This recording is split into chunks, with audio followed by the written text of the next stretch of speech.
Hello everyone. आज हम class 8 के लिए वर्कशीट नंबर 13 करेंगे, जिसका टॉपिक है linear equation in one variable. तो बच्चों, अभी तक इक्वेशंस हमने पढ़ी हैं हमारी जितनी वर्कशीट आई हैं उनमें, और यहाँ पर हमारे पास अब हम लीनियर इक्वेशन पढ़ेंगे जो कि एक वेरिएबल में होंगे। तो कन्वर्सेशन ऑफ महिमा एंड श्वेता। महिमा और श्वेता दो लड़कियां दी गई हैं, उनकी बातें बता रहे हैं आपको वो क्या बातें कर रही हैं। महिमा आज श्वेता हर एज। महिमा ने श्वेता से उसकी एज पूछी। Shweta told that her age and age of her brother are 2 consecutive even numbers।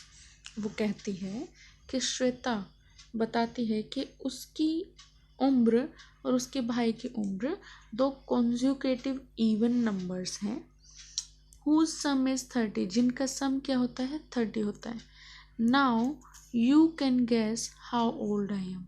तो अब कहती है कि तुम गेस कर सकती हो कि मेरी एज क्या होगी। तो यहाँ पर महिमा की गेस क्या होती है। महिमा थॉट दैट 10 and 20 जो कि 30 होगी, बट हम जानते हैं कि 10 and 20 are not 2 consecutive even number. ये consecutive even नंबर तो हुए नहीं, इसीलिए हमारे 18 और 12 हम लेकर चलते हैं also equal to 30, but again 18 and 12 are not consecutive even number. Total तो 30 आ रहा है दोनों का, लेकिन consecutive even नंबर तो नहीं है वो। तो इसीलिए कैलकुलेशन फिर टीचर करके बताती है कि let the age of Shweta. हम श्वेता की एज को क्या करते हैं, लेट करते हैं 2x, और उसके ब्रदर की एज को क्या करेंगे, then the age of brother क्या होगी 2x + 2 हो जाएगी। 2 consecutive नंबर है, हमने मान लिया एक नंबर 2x है तो दूसरा consecutive नंबर 2 हो जाएगा। अब अकॉर्डिंग टू क्वेश्चन क्या होगा कि इनकी एज को जब हम ऐड करेंगे इन consecutive नंबर को, वो टोटल कितना आना चाहिए 30 आना चाहिए। तो यहाँ पर हमने इनको ऐड किया +2। यहाँ पर उसके ब्रदर की age are 2 consecutive even numbers हैं, एक साथ होंगे consecutive even नंबर्स। तो हमने 2x जो श्वेता की है एज और जो उसके ब्रदर की एज है उनको प्लस किया, जिनका सम कितना आना चाहिए 30 आना चाहिए। तो हमने 30 के इक्वल उसको रखा है। अब जब हम इसे सॉल्व करेंगे, जैसे आपने इक्वेशन सॉल्व की थी लास्ट वर्कशीट में भी सीखा था, 4x को हम एक तरफ रखते हैं, बाकी 2 को यहाँ ले जाएंगे राइट हैंड साइड में, माइनस हो जाएगा, यहाँ प्लस था तो अब यहाँ x = क्या आ जाएगा आपका 28 आया, और x के साथ जो 4 था वो यहाँ डिवाइड में चला जाएगा। ये 4 यहाँ डिवीजन में आ गया, और इनको कट करेंगे 4 की टेबल से कट होकर 7 आएगा। द एज ऑफ श्वेता आपकी क्या आ गई, श्वेता की एज आप यहाँ से निकाल सकते हैं। अगर x हमारा 7 है तो हमारे श्वेता की एज 2x है, तो 2 × x कर दीजिए और ये 14 ईयर्स आ गया। अब आपके पास आगे कहता है एग्जाम्पल नंबर 1 दिया है। एग्जाम्पल में क्या कहा गया है, सेज कि Parveen has ₹180 in his piggy bank. उसके गुल्लक में 180 रुपये हैं। Now he told to Daksh that his piggy bank has only the coin of ₹2 and ₹8। 2 रुपये और 5 रुपये के ही कॉइन उसकी पिगी बैंक में है, वो बताता है। अब कहता है the number of coins of ₹2 are the double of number of coins ₹5। जो ₹5 के कॉइन है, नहीं ₹2 के जो कॉइन है वो ₹5 के कॉइन से डबल है, यानी कि ₹2 के जो भी कॉइन है उसका दुगना कर दें, वो किसके इक्वल होंगे, ₹5 के कॉइन्स के इक्वल होंगे। ठीक है, ये ऐसे होंगे। तो यहाँ पर find the number of coins of ₹2 and ₹5 in piggy bank. Piggy bank में ₹2 और 5 को हमें निकालना है, कितने कॉइन्स हैं। लेट करते हैं नंबर ऑफ कॉइन्स ₹5, हम मान लेते हैं वो S है, और then the number of coins ₹2 वाले कॉइन्स कितने हैं, S के डबल हैं, तो ये क्या हो जाएगा 2S हो जाएगा। तो यहाँ पर अब हम अकॉर्डिंग टू क्वेश्चन क्या करेंगे, ₹2 और ₹5 के जो भी कॉइन है वो है तो हमारे गुल्लक के अंदर, पिगी बैंक के अंदर, तो दोनों ही को हम क्या कर देंगे, प्लस कर देंगे।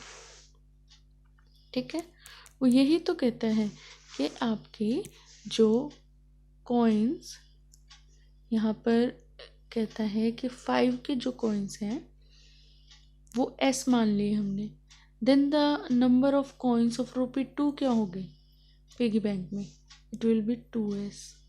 वो 2S क्यों होंगे, क्योंकि वो 5 के कॉइन से डबल है। अब यहाँ पर हमें क्या करना है, इनको ऐड करना है। जब हमने इनको ऐड किया तो यहाँ पर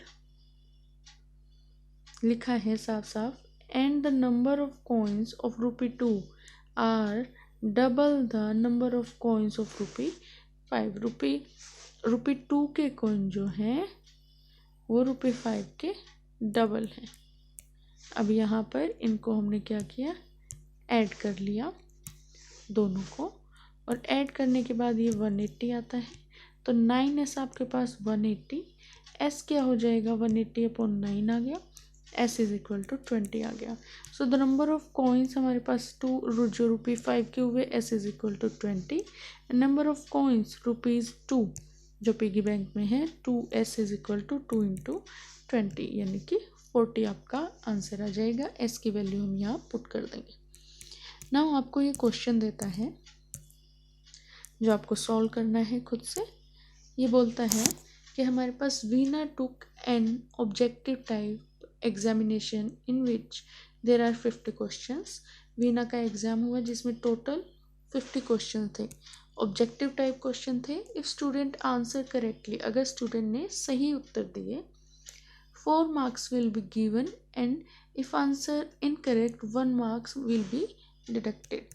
अगर वो सही उत्तर देती है तो उसको +4 होता है, ऐड हो जाते हैं मार्क्स, और अगर वो गलत उत्तर देती है तो -1 हो जाता है। अब if Veena answered all the questions and had achieved 80 marks, अगर वीना ने 80 नंबर लिए और सभी क्वेश्चंस के आंसर दिए थे, then find the questions which has correct answer and incorrect answer। तो आप निकालिए कितने उसने सही उत्तर दिए और कितने गलत दिए। let the number of correct answer J, हम मान लेते हैं जो नंबर ऑफ करेक्ट आंसर है, जो सही उत्तर दिए वो क्या है, J है, और नंबर ऑफ इनकरेक्ट आंसर क्या होंगे, हम मान लेते हैं वो हो गए 50 - J। 50 में से 50 क्वेश्चन जो टोटल है उसमें से J माइनस कर दीजिए, आपका आंसर आपको पता लग जाएगा इनकरेक्ट जितने भी आंसर होंगे। अब यहाँ पर आपको दिया गया है कि let the number of questions, जो करेक्ट है इनकरेक्ट है आपने मार्क कर लिए। अब marks of for each correct answer कितने हैं, marks for each correct answer 4 and marks deducted for each wrong answer is 1। So total marks कितने हैं ये हमें फाइंड आउट करना है। तो हम टोटल मार्क्स हमें कितने मिले हैं, टोटल मार्क्स कितने हो जाएंगे, 50 क्वेश्चंस है, 50 क्वेश्चंस के लिए टोटल मार्क्स क्या बनेंगे, it will B 80। Total marks मिले हैं उसको 80। अकॉर्डिंग टू क्वेश्चन क्या हो जाएगा, 4J, जो मल्टीप्लाई करना है हमें, एक करेक्ट आंसर के लिए 4 मार्क्स हैं, और इनकरेक्ट क्या है 50 - J है, तो इनकरेक्ट के लिए कितने मार्क्स डिडक्ट हो रहे हैं, 1 मार्क डिडक्ट हो रहा है, मतलब लेस हो रहा है। तो आप इसको इक्वेशन को सॉल्व करें। अब यहाँ पर 4J है तो ये क्या बनेगा 4j प्लस यहाँ क्या आ जाएगा 50 एंड माइनस j आपका होगा इक्वल टू किसके होगा, it will be equal to 80। Now 4j and minus j ये क्या बन जाएगा 3j प्लस 50 इक्वल टू क्या होगा 80। नाउ 3j को एक साइड रखे इक्वल टू क्या आएगा 80 और माइनस 50 हो जाएगा, 50 यहाँ जाकर माइनस होगा, इक्वेशन को हमें सॉल्व करना है। तो 3j यहाँ किसके इक्वल हुआ 80 माइनस 50 आपका क्या आएगा 30 आ जाएगा। अब इसको फर्दर सॉल्व करना चाहें तो j को इधर रखिए और यहाँ क्या इक्वल टू में 30 डिवाइड बाय हम क्या कर दें 3 कर दें। जब आप इसे कट करेंगे तो ये आंसर क्या देगा 10 देगा। इट मीन्स j आपका 10 आ गया और इनकरेक्ट मतलब करेक्ट आंसर्स कितने हुए आपके, टोटल करेक्ट आंसर्स हुए आपके j यानी कि 10। करेक्ट आंसर्स आपके कितने आए 10 आ गए और इनकरेक्ट क्या हो जाएंगे आपके आएंगे 50 माइनस 10 यानी कि 40 आपके इनकरेक्ट आंसर हो जाएंगे। तो इस तरह से आपको ये क्वेश्चन सॉल्व करना है। नाउ आपके पास क्वेश्चन नंबर 2 दिया गया है। ये कहता है if the sum of 2 consecutive numbers, 2 consecutive number का अगर सम आपको डिविजिबल है 7 से डिवाइड किया उसको तो 343 आंसर देता है, then find the both consecutive number. तो आप दोनों नंबर को फाइंड आउट करो। हम मान लेते हैं लेट फर्स्ट नंबर जो कॉन्जिक्यूटिव नंबर है वो x है और सेकंड क्या है x प्लस 7 है। तो उन दोनों का सम क्या है 343 और वो डिविजिबल है 7 से। तो यहाँ पर हमारे पास क्या बन जाएगा, ये होगा 2x is equal to 2x और प्लस में 7 इज इक्वल टू 343 आ जाएगा अकॉर्डिंग टू क्वेश्चन।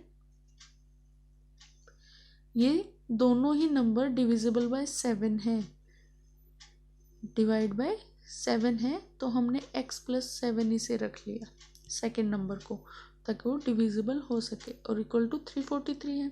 अब यहाँ क्या बचेगा 2x is equal to 343 minus क्या हो जाएगा 7 प्लस है, तो वहाँ राइट हैंड साइड में ये माइनस हो जाएगा। 2x इज इक्वल टू क्या आएगा 336 होगा माइनस होकर, एंड इसके डिवाइड में अगर यहाँ से आप 2 को हटाएंगे तो ये डिवाइड में 2 आ जाएगा। It will be equal to 168। ये आपका आंसर आ गया। लेकिन इन्होंने वेरिफिकेशन के लिए बोला है, तो वेरीफाई करने के लिए आप क्या करेंगे, अब आपके पास x की वैल्यू आ गई, आप जानते हैं x हमारा 168 आ गया, हमारा एक नंबर आ गया, ठीक है। अब सेकंड नंबर क्या हो जाएगा आपका x प्लस 7 हो जाएगा। तो यहाँ पर x प्लस 7 सेकेंड नंबर आप निकालना चाहिए तो क्या होगा 168 प्लस 7 कर दे, ये आपका नंबर आ जाएगा 175 आ जाएगा। अब आपके पास हम जानते हैं इक्वेशन ये है, इस इक्वेशन में वैल्यू को पुट कर दें। फर्स्ट नंबर यानी कि फर्स्ट नंबर आपका आया x 168, उसको प्लस करें आप 175 में और वो इक्वल आ जाएगा आपका 343 के। ये आपका वेरीफाई होना चाहिए, मतलब दोनों तरफ सेम वैल्यू आनी चाहिए। अब इनको ऐड करेंगे तो ये 343 आंसर देते हैं जो कि 343 के ही इक्वल आता है। तो ये क्या हो जाएगा हेंस वेरीफाइड। इस तरह से आप ये वर्कशीट को कंप्लीट करेंगे और ऐसे ही क्वेश्चंस को कंपेयरिंग क्वांटिटीज से आप रिवाइज करेंगे। और आई होप आपको वीडियो अच्छी लगी, so like share and subscribe. Thank you.